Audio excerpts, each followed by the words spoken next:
Praise the Lord. பரலோக ராஜ்யத்தின் சுவிசேஷ ஊழியத்தின் சார்பாக இந்த ஜோசுவா ஜீவகுமாருடைய நன்றியும் ஸ்தோத்திரத்தையும் கர்த்தருக்குள் நான் செலுத்திக் கொள்கிறேன்.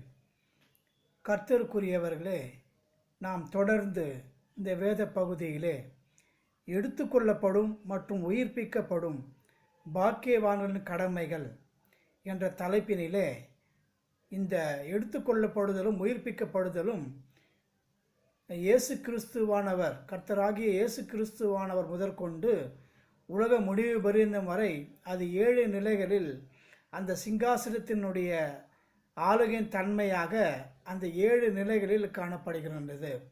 இப்பொழுது அந்த 3வது நிலையை குறித்து நாம் தொடர்ந்து தியானித்து கொண்டு வருகிறோம். 1 கொரிந்தியர் 15ஆம் அதிகாரம் 23ஆம் வசனத்திலிருந்து நாம் வாசிக்கும் பொழுது, அவனவன் தன் தன் வரிசையிலே உயிர்ப்பிக்கப்படுவான். முதற் பலனானவர் கிறிஸ்து. பின்பு அவர் வருகையில் அவருடையவர்கள் உயிர்ப்பிக்கப்படுவார்கள். அதன் பின்பு முடிவு உண்டாகும். அப்பொழுது அவர் சகல துரைத்தனத்தையும் சகல அதிகாரத்தையும் வல்லமையையும் பரிகரித்து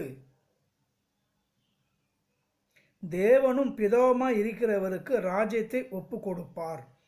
எல்லா சத்துருக்களையும் தமது பாதத்திற்கு கீழாக்கி போடும் வரைக்கும் அவர் ஆளுகை செய்ய வேண்டியது. பரிகரிக்கப்படும் கடைசி சத்துரு மரணம் என்று இங்கே அவனவன் தன் தன் வரிசையிலே உயிர்ப்பிக்கப்படுவான். முதற் பலனானவர் கிறிஸ்து என்று அந்த உயிர்ப்பிக்கப்படுதலினுடைய அந்த கிரியைகளை குறித்து வேதமானது நமக்கு வெளிப்படுத்துகின்றது. தொடர்ந்து இந்த தலைப்பினிலே உபத்திரவகால உடன்படிக்கை என்ற தலைப்பினிலும் நான் கிறிஸ்துவின் தலைமையும் அந்தி கிறிஸ்துவின் தலைமையும் என்ற தலைப்பினிலே நாம் தொடர்ந்து தியானித்து கொண்டு வருகிறோம். கிறிஸ்துவின் தலைமை என்று சொல்லும் பொழுது வெளிப்படுத்தும் விசேஷம் 21ஆம் அதிகாரம் 7ஆம் வசனத்திலே, ஜெயம் கொள்ளுகிறவன் எல்லாவற்றையும் சுதந்திரத்து கொள்ளுவான்.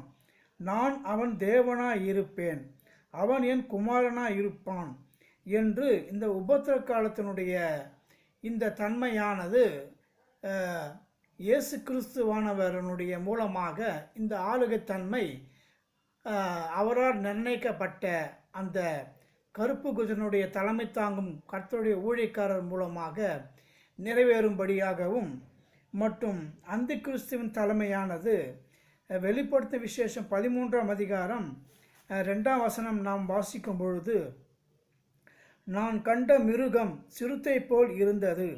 அதன் கால்கள் கரடியின் கால்களைப் போலவும் அதன் வாய் சிங்கத்தின் வாயைப் போலவும் இருந்தன. வலுசர்பமானது தன் பலத்தையும் தன் சிங்காசனத்தையும் மிகுந்த அதிகாரத்தையும் அதற்கு கொடுத்தது என்று அது அந்தி கிறிஸ்துவனுடைய ஆளுமை தன்மை அந்த மிருகத்திற்கு ஆளுமை உள்ள அந்த அதிகாரம் உள்ள ஆளுமை செய்யக்கூடிய அந்த ஒரு மனுஷனுக்கு கொடுக்கக்கூடியதாக இந்த உபத்திர காலத்தினுடைய உடன்படிக்கையானது காணப்படுகின்றது என்பதை பரிசுத்த வேதமானது நமக்கு வெளிப்படுத்துகின்றது. மற்றும் இதிலே வெளிப்படுத்தும் விசேஷம் 13ஆம் அதிகாரம் 2ஆம் வசனம் நாம் வாசிக்கும் பொழுது, அதிலே நான் கண்ட மிருகம் சிறுத்தை போல் இருந்தது. அதன் கால்கள் கரடியின் கால்களைப் போலவும் அதன் வாய் சிங்கத்தின் வாயைப் போலவும் இருந்தன என்று சிறுத்தை, கரடி, சிங்கம் என்ற இந்த தன்மையானது இது கர்த்தருடைய சார்பில் தலைமை தாங்கும் கர்த்தருடைய ஊழியக்காரர் செய்ய வேண்டிய கடமைகளை குறித்தும் எதிர்ப்புறமாக உள்ள சாத்தானுடைய அந்த கிரியைகளானது எதிர்ப்புறமாக அந்த கிரியைகள் நடப்பிக்கும் கர்த்தருக்கு விரோதமாக நடப்பிக்கும் வண்ணமாக அந்த காணப்படுகின்றது என்பதையும் வேதமானது நமக்கு வெளிப்படுத்துகின்றது. இதிலே சிறுத்தை என்று சொல்லும் பொழுது, அதாவது லூக்கா 15ஆம் அதிகாரம் அந்த 14ஆம் வசனத்திலிருந்து அந்த கெட்ட குமாரனுடைய கதையின் அடிப்படையை கொண்டு நாம் தொடர்ந்து தியானித்து கொண்டு இருக்கிறோம். லூக்கா 15ஆம் அதிகாரம் 14ஆம் வசனமும் 15ஆம் வசனமும் நாம் வாசிக்கும் பொழுது, எல்லாவற்றையும் அவன் செலவழித்த பின்பு அந்த தேசத்திலே கொடிய பஞ்சம் உண்டாயிற்று. அப்பொழுது அவன் குறைவுபடத் தொடங்கி அந்த தேசத்து குடிகளில் ஒருவனிடத்தில் போய் ஒட்டி கொண்டான். அந்த குடியானவன் அவனை தன் வயல்களில் பன்றிகளை மேய்க்கும்படி அனுப்பினான் என்று, அந்த தேசத்து குடிகளில் ஒருவனிடத்தில் போய் ஒட்டி கொண்டான் என்று அந்த அந்தி கிறிஸ்துவின் தலைமையானது காணப்படுகின்றது என்பதை வேதமானது நமக்கு வெளிப்படுத்துகிறது. சிறுத்தை என்பது அது வேகமாக ஓடக்கூடியதாக, அதாவது மணிக்கு 120 கிலோமீட்டர் வேகமாக ஓடக்கூடியதாக அது உலக பிரகாரமாக சொல்லப்படுகின்றது. அடுத்தபடியாக அது தூர பார்வை, அந்த பார்வையானது அதிக அளவில் 4 மைல் 4 கிலோமீட்டர் அது 5 கிலோமீட்டர் உள்ள அந்த காரியங்களை பார்க்கக்கூடிய தூரத்து பார்வை உள்ள அந்த ஒரு விலங்காக அந்த சிறுத்தையானது ஒரு விசேஷ தன்மையாக அது காணப்படுகின்றது என்பதை இந்த உலக பிரகாரமாக சிறுத்தையின் தன்மையானது சொல்லப்படுகின்றது. அந்த நோக்கமான பார்வையானது, அது சிறுத்தையின் வேகமானது, அது பிசாசுக்கு அந்த காலங்களில் நிர்ணயிக்கப்பட்டு இந்த காரியமானது முடிக்கப்பட வேண்டும் என்றும், கர்த்தருடைய ஊழியக்காரருக்கு இந்த காலங்களில் இந்த காரியமானது முடிக்கப்பட வேண்டும் என்றும், அது கர்த்தரால் நிர்ணயிக்கப்பட்ட வேகமாக செயல்படக்கூடிய ஒரு நிர்ணயிக்கப்பட்ட காலமாக அது கர்த்தரால் கொடுக்கப்பட்டதாக காணப்படுகின்றது என்பதை வேதமானது நமக்கு வெளிப்படுத்துகின்றது. வெளிப்படுத்தும் விசேஷம் 13ஆம் அதிகாரம் 5ஆம் வசனம் நாம் வாசிக்கும் பொழுது,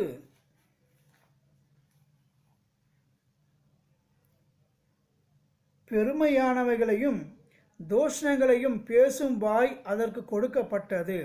அல்லாமலும் 42 மாதம் யுத்தம் பண்ண அதற்கு அதிகாரம் கொடுக்கப்பட்டது என்று, 42 மாதம் வேகமாக தன்னுடைய கிரியில செய்யக்கூடியதாக அந்த காலமானது நிர்ணயிக்கப்படுகின்றது. அதே போல வெளிப்படுத்த விசேஷம் 11ஆம் அதிகாரம் 2ஆம் வசனமும் 3ஆம் வசனமும் நாம் வாசிக்கும் பொழுது, ஆலயத்திற்கு புறம்பே இருக்கிற பிரகாரம் புறஜாதியருக்கு கொடுக்கப்பட்டபடியால் அதை அளவாமல் புறம்பாக்கி போடு. பரிசுத்த நகரத்தை அவர்கள் 42 மாதம் அளவு மிதிப்பார்கள் என்று இங்கே அந்த வேகமாக செயல்படக்கூடிய நிர்ணயமானது, காலமானது, அந்த 42 மாதம் அந்த காலமானது அது கர்த்தரால் கொடுக்கப்படுகின்ற அந்த நிர்ணயமான காலமாக காணப்படுகின்றது என்பதை, சிறுத்தையின் வேகத்தின் அந்த தன்மையில் இந்த கிரியைகள் நடப்பிக்க வேண்டும் என்பதை நமக்கு மறைப்பொருளாக வெளிப்படுத்தப்பட்டிருக்கிறது. மற்றும் கரடியின் தன்மையானது நமக்கு பரிசுத்த வேதமாக வெளிப்படுத்தும் பொழுது அது குட்டிகளை பறிகொடுத்த நிலையானது நமக்கு வெளிப்படுத்துகிறது. ஓசியா 13ஆம் அதிகாரம் 4ஆம் வசனத்திலிருந்து நாம் வாசிக்கும் பொழுது,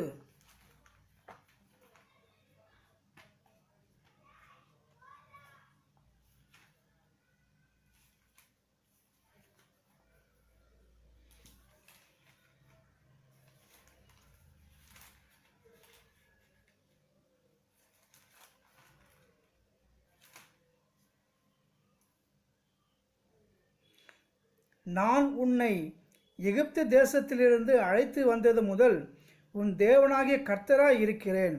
ஆகையால் நீ என்னையன்றி வேறு தேவனை அறிய வேண்டாம். என்னையன்றி இரட்சகர் ஒருவரும் இல்லை. நான் உன்னை மகா வறட்சியான தேசமாகிய வனாந்தரத்திலே அறிந்து கொண்டேன். தங்களுக்கு இருந்த மேய்ச்சலினால் திருப்தி ஆனார்கள். திருப்தியான பின்பு அவர்கள் இருதயம் மேட்டிமையாயிற்று. அதனால் என்னை மறந்தார்கள். ஆகையால் நான் அவர்களுக்கு சிங்கத்தைப் போல் இருப்பேன், சிவிங்கையைப் போல் வழியருகே பதிவிருப்பேன். குட்டிகளை பறிகொடுத்த கரடி போல நான் அவர்களை எதிர்த்து அவர்கள் ஈரக்குலையை கிழித்து அவர்களை அங்கே சிங்கம் பட்சிக்கிறது போல் பட்சித்து போடுவேன். காட்டு மிருகங்கள் அவர்களை பீறி போடும். இஸ்ரவேலே, நீ உனக்கு கேடுண்டாக்கி கொண்டாய், ஆனாலும் என்னிடத்தில் உனக்கு சகாயம் உண்டு என்று இந்த குட்டிகளை பறிகொடுத்த கரடியைப் போல, அதாவது பரிசுத்த வேதமானது அங்கே நாம் இயேசு கிறிஸ்துவானவருடைய ஊழியம் முதல் அந்த பிசாசனுடைய அந்த கிரியைகளானது அடிப்படையாக இந்த இஸ்ரவேலரை அந்த ரட்சிப்பை மையமாக கொண்டுத்தான் அது காணப்படுகின்றது. குட்டிகளை பறிகொடுத்த கரடியின் நிலைமையை இங்கே கர்த்தருடைய வேதமானது நமக்கு வெளிப்படுத்தும் தன்மையாக அது காணப்படுகின்றது. அதாவது யோவான் 8ஆம் அதிகாரம் 42ஆம் வசனத்திலிருந்து நாம் வாசிக்கும் பொழுது,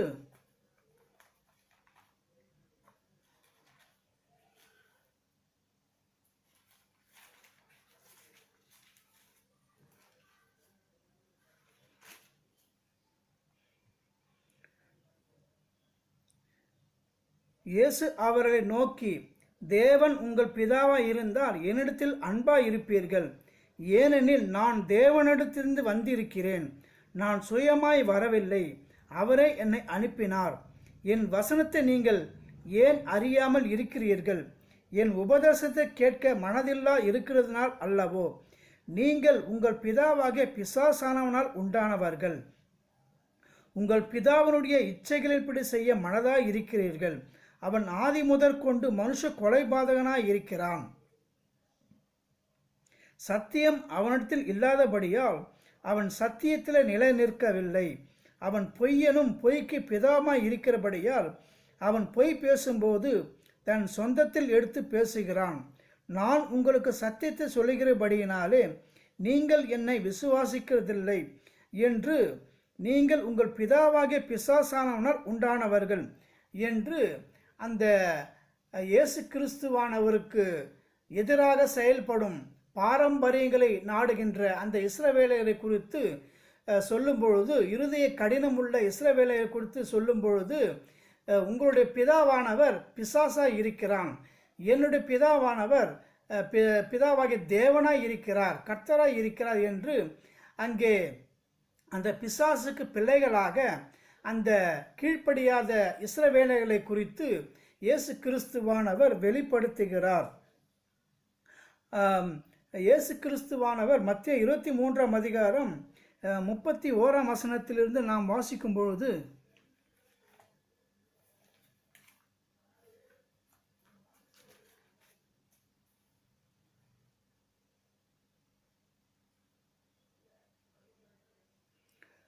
ஆகையால் தீர்க்கதரிசிகளை கொலை செய்தவர்களுக்கு புத்திரராய் இருக்கிறீர்கள் என்று உங்களை குறித்து நீங்களே சாட்சிகளாய் இருக்கிறீர்கள்.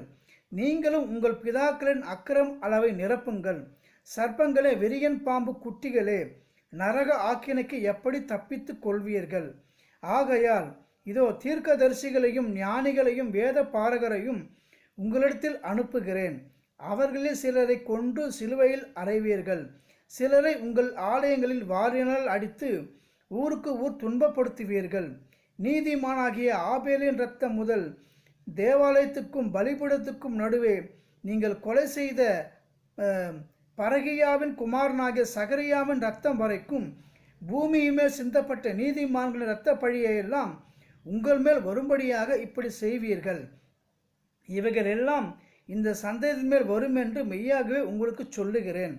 எருசலேமே, எருசலேமே, தீர்க்கதரிசிகளை கொலை செய்து உன்னிடத்தில் அனுப்பப்பட்டவர்களை கல்லெறிகிறவளே, கோழி தன் குஞ்சுகளை தன் சிறகுகளின் கீழே கூட்டி சேர்த்து கொள்ளும் வண்ணமாக நான் எத்தனையோ தரமோ உன் பிள்ளைகளை கூட்டி சேர்த்து கொள்ள மனதாய் இருந்தேன், உங்களுக்கோ மனதில்லாமற் போயிற்று என்று இயேசு கிறிஸ்துவானவர் தன்னுடைய பிள்ளைகளை குறித்து, அந்த இஸ்ரவேலுடைய ரட்சிப்பை குறித்து, கோழி தன் குஞ்சுகளை எப்படி காத்து கொள்ளுகிறதோ அதை போல நான் உங்களை காத்து கொள்ளும் ஒன்றுமாக கர்த்தருடைய கிரிகளானது காணப்படுகின்றது என்பதை அவர் ஒரு தாய்க்கு நிகராக அங்கே வெளிப்படுத்துகின்றார்.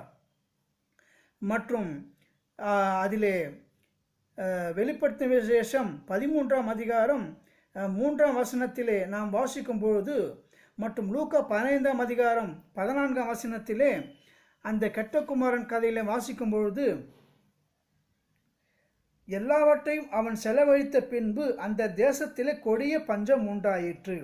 அப்பொழுது அவன் குறைபட தொடங்கி என்று இங்கு சொல்லப்படுகின்றது. சாத்தானுடைய குறைவு இந்த கடைசி காலத்திலே எழுப்புதல் மூலமாக அது எவ்வாறாக காணப்படுகிறது என்றால், அது அந்த இஸ்ரவேலுடைய வெளிப்படுத்தும் விசேஷம் 7ஆம் அதிகாரம் நாம் வாசிக்கும் பொழுது, முத்திரை போடப்பட்டவர்களின் தொகையை சொல்ல கேட்டேன். இஸ்ரவேல் புத்திரருடைய சகல கோத்திரங்களிலும் முத்திரை போடப்பட்டவர்கள் 144,000 பேர் என்று சொல்லப்படுகின்றது. மற்றும் 13ஆம் வசனத்திலிருந்து நாம் வாசிக்கும் பொழுது, அப்பொழுது மூப்பர்களில் ஒருவன் என்னை நோக்கி, வெள்ளை அங்கிகளை தரித்திருக்கிற இவர்கள் யார்? எங்கே இருந்து வந்தார்கள் என்று கேட்டான். அதற்கு நான், ஆண்டவனே, அது உமக்கு தெரியும் என்றேன். அப்பொழுது அவன், இவர்கள் மிகுந்த உபத்திரத்திலிருந்து வந்தவர்கள். இவர்கள் தங்கள் அங்கிகளை ஆட்டுக்குட்டியானுடைய இரத்தத்திலே தோய்த்து வெளுத்தவர்கள். ஆனபடியால் இவர்கள் தேவனுடைய சிங்காசனத்திற்கும் முன்பாக இருந்து இரவும் பகலும் அவருடைய ஆலயத்திலே அவரை சேவிக்கிறார்கள். சிங்காசனத்தின் மேல் வீற்றிருக்கிறவர் இவர்களுக்குள்ளே வாசமாயிருப்பார். இவர்கள் இனி பசி அடைவதில்லை, தாகம் அடைவதில்லை. வெயிலாவது உஷ்ணமாவது இவர்கள் மேல் படுவதுமில்லை. சிங்காசனத்தின் மேல் மத்தியில் இருக்கிற ஆட்டுக்குட்டியானவரே இவர்களை மேய்த்து இவர்களை ஜீவ தண்ணீர் உள்ள ஊட்டுகள் அண்டைக்கு நடத்துவார். தேவன் தாமே இவருடைய கண்ணீர் யாவையும் துடைப்பார் என்றான். என்று இந்த இஸ்ரவேலோட ரட்சிப்பானது அது தன்னுடைய பிள்ளைகளுக்கு ஒரு கரடி தன் பிள்ளைகளை இழந்த தன்மையானது சாத்தானுடைய அந்த கிரிகள் மூலமாக கர்த்தருடைய ரட்சிப்பானது அந்த இஸ்ரவேலுக்கு கிடைத்த உடனே அது சாத்தான் அவனுடைய அந்த கிரிகளானது அவனுக்கு ஒரு பெரிய இழப்பாக அது காணப்படுகின்றது. அந்த லூக்கா 15ஆம் அதிகாரத்தில் நாம் வாசிக்கும்பொழுது, அப்பொழுது அவன் குறைபடத் தொடங்கினான் என்று அந்த சாத்தானுடைய காரியமானது இஸ்ரவேலுடைய எழுப்புதல் மூலமாக வரப்போகின்ற அந்த இஸ்ரவேலுடைய ரட்சிப்பானது ஒரு குட்டிகளை பறிகொடுத்த கரடியான நிலையை அங்கே வெளிப்படுத்துகின்றது. மற்றும் வெளிப்படுத்து விசேஷம் 13ஆம் அதிகாரம் 3ஆம் வசனத்தில் நாம் வாசிக்கும் பொழுது, அதன் தலைகள் ஒன்று சாவுக்கேதுவாக காயப்பட்டிருக்க கண்டேன். ஆனாலும் சாவுக்கேதுவான அந்த காயம் சொஸ்தமாக்கப்பட்டது. பூமியிலுள்ள யாவரும் ஆச்சரியத்தோடு அந்த மிருகத்தை பின்பற்றி அந்த மிருகத்திற்கு அப்படிப்பட்ட அதிகாரம் கொடுத்த வலு சர்ப்பத்தை வணங்கினார்கள். அல்லாமலும் மிருகத்திற்கு ஒப்பானவன் யார்? அதனோடு யுத்தம் பண்ணத்தக்கவன் யார் என்று சொல்லி மிருகத்தையும் வணங்கினார்கள் என்று அந்த இஸ்ரவேலருடைய ரட்சிப்பானது சாத்தானுக்கு குட்டிகளை பறிகொடுத்த நிலைமையையும் மற்றும் இயேசு கர்த்தருடைய சார்பில் இருக்கும்பொழுது அந்த ரட்சிப்புக்கேற்ற அந்த பிள்ளைகள் மூலமாக மற்ற பிள்ளைகளையும் ரட்சிப்புக்கு ஏதுவாக வழி நடத்த வேண்டும் என்ற அந்த குட்டிகளினுடைய ரட்சிப்பை குறித்து அவர் கிரியைகளானது நடப்பிக்கும் வண்ணமாக அது காணப்படுகின்றது. மற்றும் மத்தேயு 18ஆம் அதிகாரம் 11ஆம் வசனம் நாம் வாசிக்கும் பொழுது,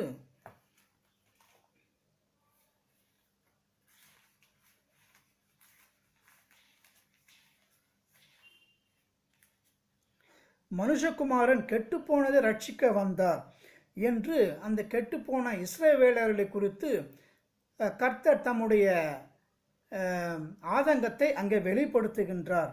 மற்றும் மத்தேயு 15ஆம் அதிகாரம் 24ஆம் வசனம் நாம் வாசிக்கும் பொழுது,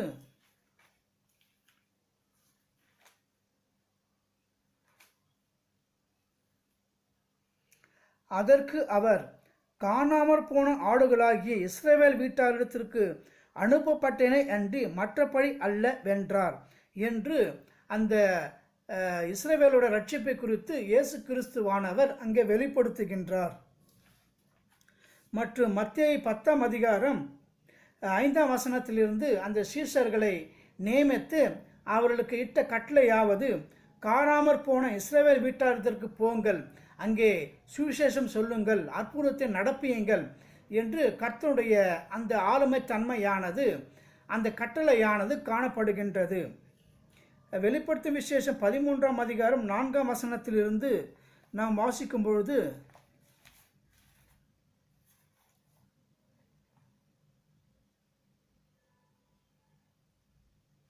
அங்கே ஆட்டுக்குட்டியானவர் ஜீவ புஸ்தகத்தில் பேரெழுதப்படாதவர்கள் என்று சொல்லப்படும் வண்ணமாக, அதாவது 13ஆம் அதிகாரம் 8ஆம் வசனம், உலக தோற்றம் முதல் அடிக்கப்பட்ட ஆட்டுக்குட்டியினுடைய ஜீவ புஸ்தகத்தில் பேர் எழுதப்பட்டிராத பூமியின் குடிகள் யாவரும் அதை வணங்குவார்கள், காதவுளவன் எவனோ அவன் கேட்க கடவன் என்று அங்கே அந்த பிசாசுன கிரியைகளானது தன்னுடைய அந்த குட்டிகளை பறிகொடுத்த கரடி எப்படியாக தன்னுடைய ஆதங்கத்தை தன்னுடைய கிரியிலே நடப்பிக்குமோ, அதுபோல பிசாசானவன் ஒரு புறமாக அந்த இஸ்ரவேலுடைய ரட்சிப்பானது அவனுக்கு பறிகொடுத்த நிலைமையையும், இன்னும் உள்ள இஸ்ரவேலர்கள் ரட்சிக்கப்படாதபடி தன்னுடைய அந்த கிரியில நடப்பிக்கும் வண்ணமாக அந்த மிருகத்தினுடைய ஆளுமையில் அவனுடைய கிரியையிலும் மற்றும் கர்த்தருடைய ஆளுமையானது ஜெயம் கொள்ளுகிறவன் எல்லாவற்றையும் சுதந்திரித்துக் கொள்ளுவான். அந்த ஆளுமையானது கர்த்தர் இயேசு கிறிஸ்துவானவர் மூலமாக அந்த அவருடைய காணாமற் போன இஸ்ரவேல் வீட்டாரத்திற்கு போங்கள் என்ற அந்த கட்டளையானது, கெட்டு போனதை ரட்சிக்க வந்தேன் அந்த வார்த்தையானது அது இந்த ஊழியக்காரர் மூலமாக வலு சர்பத்தையும் மிருகத்தையும் வணங்குகிற ஜனங்கள் மற்றும் ரட்சிக்கப்பட்ட இஸ்ரவேலர்கள் மூலமாக 144,000 பேர் மூலமாக மற்ற இஸ்ரவேலர்களும் ரட்சிக்கப்பட வேண்டும் என்பதே கர்த்தருடைய சித்தமாக இருக்கிறபடியால் இது இந்த கரடியினுடைய காரியமானது குட்டிகளை பறிகொடுத்த கரடியின் நிலைமையை நமக்கு வெளிப்படுத்தி இந்த 2 கிரியைகளுடைய கர்த்தருடைய சார்பில் இருக்கும் கிரியைகளும் சாத்தானுடைய சார்பில் இருக்கும் கிரியைகளும் நடைபெறும் வண்ணமாக இந்த உபத்திரகால உடன்படிக்கையிலே காணப்படுகின்றது. மற்றும் சிங்கம் என்பது அது ஆளுமைத்தன்மையை நமக்கு வெளிப்படுத்துகின்றது. நீதிமொழிகள் 19ஆம் அதிகாரம் 12ஆம் வசனம் நாம் வாசிக்கும் பொழுது,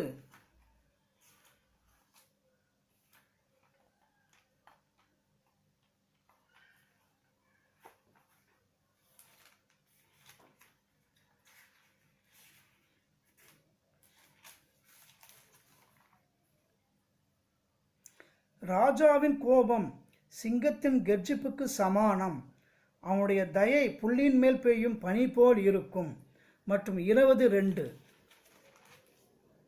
ராஜாவின் உருக்குதல் சிங்கத்தின் கெர்ச்சிப்புக்கு சமானம், அவனை கோபப்படுத்துகிறவன் தன் பிராணனுக்கு துரோகம் செய்கிறான் என்று அந்த ராஜாவினுடைய அந்த வாயானது கட்டளையானது அது ஒரு ஆளுகத்தன்மை உள்ளதாக சிங்கத்திற்கு நிகராக காணப்படுகின்றது என்பதை அந்த சிங்கத்தினுடைய தன்மையானது நமக்கு வெளிப்படுத்துகிறது. 1 பேதுரு 5ஆம் அதிகாரம் 8ஆம் வசனத்திலே, பிசாசானவன் கெர்ச்சிக்கிற சிங்கம் போல எவனை விழுங்கலாம் என்று அவன் வகை தேடி சுற்றித் திரிகிறான் என்று சிங்கத்திற்கு ஒப்பாக அந்த பிசாசுனுடைய கிரியைகளானது அங்கே வெளிப்படுத்தப்பட்டிருக்கிறது. மற்றும் இயேசு கிறிஸ்துவானவரை குறித்து சொல்லும்பொழுது வெளிப்படுத்தும் விசேஷம் 5ஆம் அதிகாரம் 5ஆம் வசனமானது, அப்பொழுது மூப்பர்களில் ஒருவன் என்னை நோக்கி, நீ அழ வேண்டாம், இதோ யூதா கோத்திரத்து சிங்கமும் தாவீதின் வேறுமானவர் புஸ்தகத்தை திறக்கவும் அதன் 7 முத்திரைகளை உடைக்கவும் ஜெயம் கொண்டிருக்கிறான் என்றான் என்று இயேசு கிறிஸ்துவானவரை குறித்து சொல்லும் பொழுது யூதா கோத்திரத்து சிங்கம் என்று அங்கே வெளிப்படுத்தப்படுகிறது. மற்றும் எசேக்கியேல் 22ஆம் அதிகாரம் 23ஆம் வசனத்திலிருந்து நாம் வாசிக்கும் பொழுது,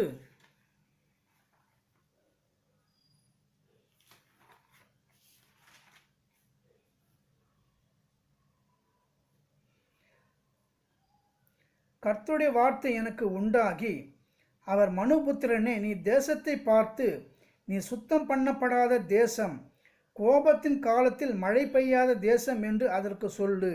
அதில் உள்ள தீர்க்கதரிசிகள் அதன் நடுவில் கட்டுப்பாடு பண்ணுகிறார்கள். கெர்ச்சிக்கிற சிங்கம் இறை கவுகிறது போல ஆத்துமாக்களை அவர்கள் பட்சிக்கிறார்கள். திரவியத்தை விலை உயர்ந்த பொருள்களையும் வாங்கி கொள்ளுகிறார்கள். அதன் நடுவில் அநேகரை விதவைகள் ஆக்குகிறார்கள். அதன் ஆசாரியர்கள் என் வேதத்துக்கு அநியாயம் செய்து என் பரிசுத்த வஸ்துக்களை பரிசுத்த குலைச்சல் ஆக்குகிறார்கள். பரிசுத்தமுள்ளவதற்கும் பரிசுத்தமில்லாததற்கும் வித்தியாசம் பண்ணாமலும் அசுத்தமுள்ளதற்கும் அசுத்தமில்லாததற்கும் உண்டான வேற்றுமையை காண்பியாமலும் இருந்து என் ஓய்வு நாட்களுக்கு தங்கள் கண்களை மூடிக்கொள்ளுகிறார்கள். அவர்கள் நடுவிலே நான் கனயீனம் பண்ணப்படுகிறேன். அதன் நடுவில் இருக்கிற அதன் பிரபுக்கள் இறை கவுகிற ஓநாய்களைப் போல இருக்கிறார்கள். அநியாயமாய் பொருள் சம்பாதிக்கிறதற்கு இரத்தம் சிந்துகிறார்கள். ஆத்துமாக்களை கொள்ளையிடுகிறார்கள். அதன் தீர்க்கதரிசிகள் அபத்தமானதை தரிசித்து பொய் சாஸ்திரத்தை அவர்களுக்கு சொல்லி கர்த்தர் உரையாதிருந்தும் கர்த்தராகி ஆண்டவர் உரைத்தார் என்று சொல்லி அவர்களுக்கு சாரமற்று சாந்தை பூசுகிறார்கள் என்று இங்கே ஒரு அந்த கர்ஜிக்கிற சிங்கம் இறை கவுகிறது போல ஆத்துமாக்களை அவர்கள் பட்சிக்கிறார்கள் என்று அந்த சிங்கத்தின் தன்மையானது அது சாத்தானுடைய சார்பில் உள்ள கர்த்தருடைய போலியான ஊழியக்காரர்கள் தீர்க்கதரிசிகள் அவர்கள் கர்த்தருடைய பிள்ளைகள் ரட்சிக்கப்படாதபடி அவர்களுக்குள்ளே இந்த சாத்தானான கிரியை செய்து எவனை விழுங்கலாம் என்று சிங்கம் போல கர்ஜிக்கிற சிங்கம் போல வகைத்தோடு சுற்றித் திரியும் அந்த சாத்தானானவன் இவ்வாறாக பொய்யான காரியங்களை நடப்பித்து கர்த்தருடைய ரட்சிப்பை பெறாதபடி கர்த்தருடைய ஜனங்களை வழிநடத்தும்படியாக அந்த சிங்கத்தினுடைய தன்மையானது காணப்படுகின்றது. வெளிப்படுத்தும் விசேஷம் 4ஆம் அதிகாரம் 7ஆம் வசனமானது நாம் வாசிக்கும் பொழுது, முதலாம் ஜீவன் சிங்கத்திற்கு ஒப்பாகவும், இரண்டாம் ஜீவன் காளைக்கு ஒப்பாகவும், மூன்றாம் ஜீவன் மனுஷ முகம் போன்ற முகமுள்ளதாகவும், நான்காம் ஜீவன் பறக்கிற கழுகுக்கு ஒப்பாகவும் இருந்தன என்று, முதலாம் ஜீவன் சிங்கத்திற்கு ஒப்பாகவும் என்று அது கர்த்தராகிய ஜெயம் பெற்ற இயேசு கிறிஸ்துவானுடைய ஆளுமை தன்மையை ஒரு சிங்கத்தின் தன்மையாக அங்கே வெளிப்படுத்தப்படுகிறது. மற்றும் அந்த வெளிப்படுத்தும் விசேஷம் 10ஆம் அதிகாரம் 1ஆம் வசனத்திலிருந்து அந்த இயேசு கிறிஸ்துவானவர் சிங்கமாகிய இயேசு கிறிஸ்துவானவர் மூலமாக அந்த சிங்கக்குட்டிகளுடைய கிரியைகளை வெளிப்படுத்தும் பொழுது, பின்பு பலமுள்ள வேறொரு தூதன் வானத்திலிருந்து இறங்கி வர கண்டேன். மேகம் அவனை சூழ்ந்திருந்தது. அவனுடைய சிரசின் மேல் வானவில் இருந்தது. அவனுடைய முகம் சூரியனைப் போலவும் அவனுடைய கால்கள் அக்னி ஸ்தம்பங்களைப் போலவும் இருந்தன. திறக்கப்பட்ட ஒரு சிறு புஸ்தகம் அவன் கையில் இருந்தது. அவன் தன் வலது பாதத்தை சமுத்திரத்தின் மேலும் தன் இடது பாதத்தை பூமியின் மேலும் வைத்து சிங்கம் கர்ஜிக்கிறது போல மகா சத்தமாய் ஆர்ப்பரித்தான். அவன் ஆர்ப்பரித்த போது 7 இடிகளும் சத்தமிட்டு முழங்கின என்று இந்த கடைசி கால ஊழியர்களை குறித்து சிங்கம் கர்ஜிக்கிறது போல மகா ஆர்ப்பரித்தான் என்று அந்த சிங்கத்தினுடைய ஆளுகை தன்மையை கிரியைகளை இவ்வனமாக காணப்படும் என்று கர்த்தராகிய இயேசு கிறிஸ்துவானவரும் சிங்கமாகவும் அவருடைய ஊழியக்காரர்கள் சிங்க குட்டிகளாகவும் தன்னுடைய காரியங்களை நடப்பிக்கும் வண்ணமாக அந்த சிங்கத்தினுடைய ஆளுமை தன்மையானது நமக்கு வெளிப்படுத்தும் வண்ணமாக காணப்படுகின்றது. எவ்வாறாக மத்தேயு 12ஆம் அதிகாரம் 26ஆம் வசனம் முதல் நாம் வாசிக்கும் பொழுது,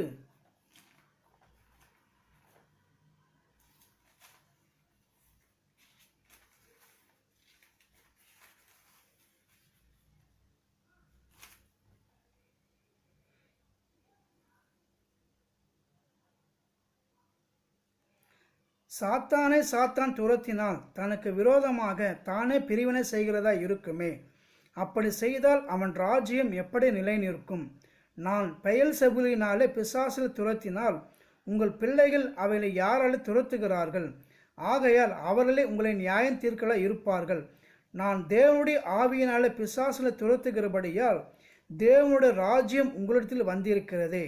அன்றியும் பலவானை முந்தி கட்டினால் ஒழிய பலவானுடைய வீட்டுக்குள் ஒருவன் புகுந்து அவன் உடைமைகளை எப்படி கொள்ளையிடக்கூடும்? கட்டினான் ஆகில் அவன் வீட்டை கொள்ளையிடலாம். என்னோடு இராதவன் எனக்கு விரோதாய் இருக்கிறான், என்னோடு சேர்க்காதவன் சிதறடிக்கிறான் என்று, என்னோடு இராதவன் அந்த பிசாசனுடைய கிரியைகளை குறித்து அவன் சிதறடிக்கும்படியாகவும் இயேசு கிறிஸ்துவானவருக்குள் ஜனங்களை ரட்சிப்புகள் காணாதபடி அவன் அந்த காரியங்களை நடப்பிக்கும் வண்ணமாக கர்த்தருக்கு விரோதமான செயல்களை செய்யும் வண்ணமாக அவன் காணப்படுகின்றான் என்று இயேசு கிறிஸ்துவானவர் வெளிப்படுத்துகின்றார். மற்றும் லூக்கா 19ஆம் அதிகாரம் 12ஆம் வசனத்திலிருந்து நாம் வாசிக்கும் பொழுது, பிரபுவாகிய ஒருவன் ஒரு ராஜ்யத்தை பெற்றுக்கொண்டு திரும்பி வரும்படி தூரதேசத்துக்கு போக புறப்பட்டான்.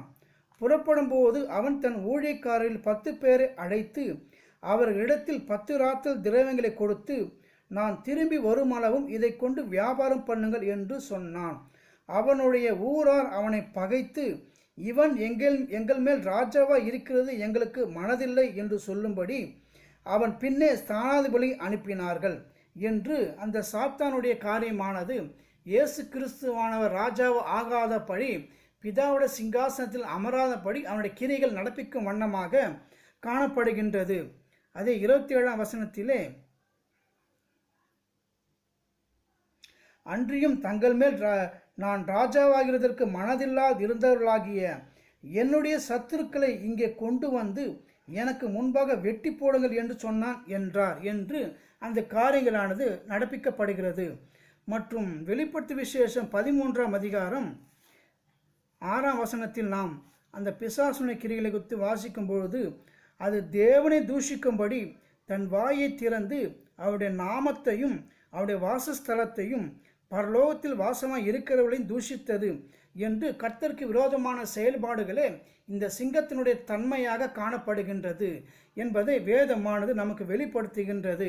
மற்றும் வெளிப்படுத்து விசேஷம் 17ஆம் அதிகாரம் 6ஆம் வசனம் நாம் வாசிக்கும் பொழுது,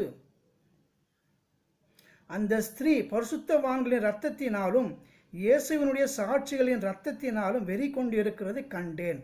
அவளை கண்டு நான் மிகவும் ஆச்சரியப்பட்டேன் என்று அந்த பிசாசுன கிரையிலானது கர்த்தருக்கு விரோதமான செயல்பாடுகளையே அந்த சிங்கத்தினுடைய ஆளுமை தன்மையானது காணப்படுகின்றது என்பதையும், மற்றும் கர்த்தருடைய ஊழியக்காரர் அந்த சிங்கத்திற்கு எதிர்ப்புறமான அந்த கிரிகளை நடப்பிக்கும் வண்ணமாக அவர் கிரியானது காணப்படுகின்றது என்பதை இந்த சிங்கத்தின் ஆளுமையானது நமக்கு காணப்படுகின்றது.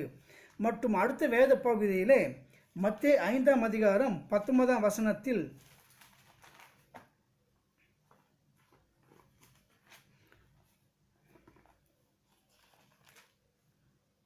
ஆகையால் இந்த கற்பனைகள் எல்லாவற்றிலும் சிறிதானதொன்றையாகிலும் மீறி அவ்விதமாய் மனுஷருக்கு போதிக்கிறவன் பரலோக ராஜ்யத்தில் எல்லாரும் சிறியவன் எண்ணப்படுவான். இவளை கை கொண்டு போதிக்கிறவனோ பரலோக ராஜ்யத்தில் பெரியவன் எண்ணப்படுவான் என்று அந்த சிங்கத்தினுடைய ஊழியமானது சுவிசேஷமானது இந்த சிவப்பு குதிரனுடைய தலைமையிலும் கருப்பு குதிரனுடைய தலைமையிலும் பிசாசுக்கு எதிராக சிங்கத்தினுடைய அந்த கர்த்தராகிய இயேசு கிறிஸ்துவான சிங்கத்தினுடைய ஆளுமை எவ்வாறாக காணப்படுகின்றது என்பதை நாம் அடுத்த வேத பகுதியிலே நாம் தொடர்ந்து தியானிக்கலாம். கர்த்தர் இந்த வார்த்தைகளை 30, 60, 100 ஆசீர்வதிப்பாராக. கர்த்தர் நாம் மகிமைப்படுவதாக. ஆமென். அல்லேலூயா.